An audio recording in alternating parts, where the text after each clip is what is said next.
My name is Katja Bulic, and I'm a registered psychologist in New South Wales, Australia. This episode, I would like to continue talking about worry and give you some information about other ways that you can help yourselves during this difficult time where some of you might be in isolation or without a job. So, continuing from the previous session when we talked about maintaining balance and ensuring that we do activities that include evoking feelings of pleasure and joy and also achievement and connection, the next thing that is also really, really useful to do in terms of maintaining our well-being is keeping our mind and body active. So, this is a perfect opportunity to perhaps extend your mind and your skills and do something that is going to challenge you and also keep your mind quite active.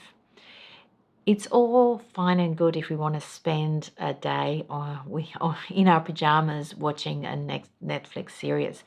But if we do that day after day after day, you can see how we might actually start not feeling that great. So keeping the mind and body active is really important. Body too. I mean, even if you're not a biggest fan of exercise, you can do something to keep yourself busy. In the physical sense. So it could be even cleaning a house. I mean, that would be an activity that would engage all of your body. If you are keen to do exercise, you can also set yourself some challenges or goals and say, okay, in 2 weeks' time, I want to be able to do 50 sit ups, right? What this will also do, so keeping that mind and body active, it also going to give you that sense of achievement that we talked about before when we spoke about having a balanced life. Another thing that is also really important is setting a routine. So if you are staying at home all day, every day, try and wake up at the time you normally wake up. Have a shower, have breakfast, have shower, get dressed, and get ready for the day. And whatever you decide to do on that day. And also have meals at the regular times if you can, and also go to sleep at the reasonable time. Because that will help you later on when we start coming out of this coronavirus pandemic, and it will help you adjust back to the normal life.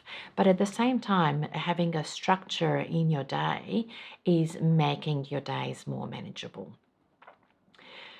Another thing that I think is incredibly important is practicing gratitude. No matter what the situation is, there is still a lot of things we can be grateful for. And practicing gratitude and having that as a habit at the end of the day, where you write down 3, 5, 8 things that you are grateful for on that day, it's a really good way of reminding ourselves of the good things in our lives. So it could be something as simple as today the sun was shining and I was able to sit in my garden and have my coffee outside.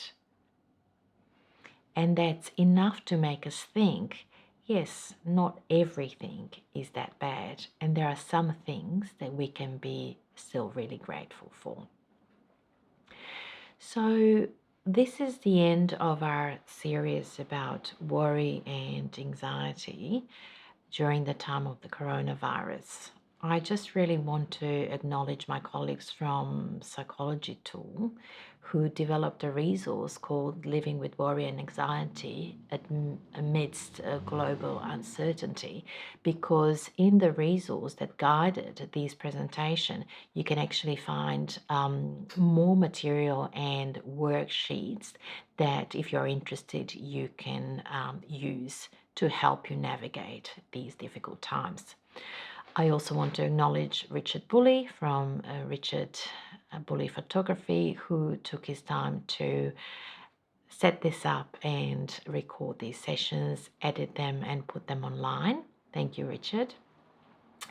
And if you would like to have more information sessions about different topics that you think would be useful for you, please feel free to post a comment and we will do our best to accommodate.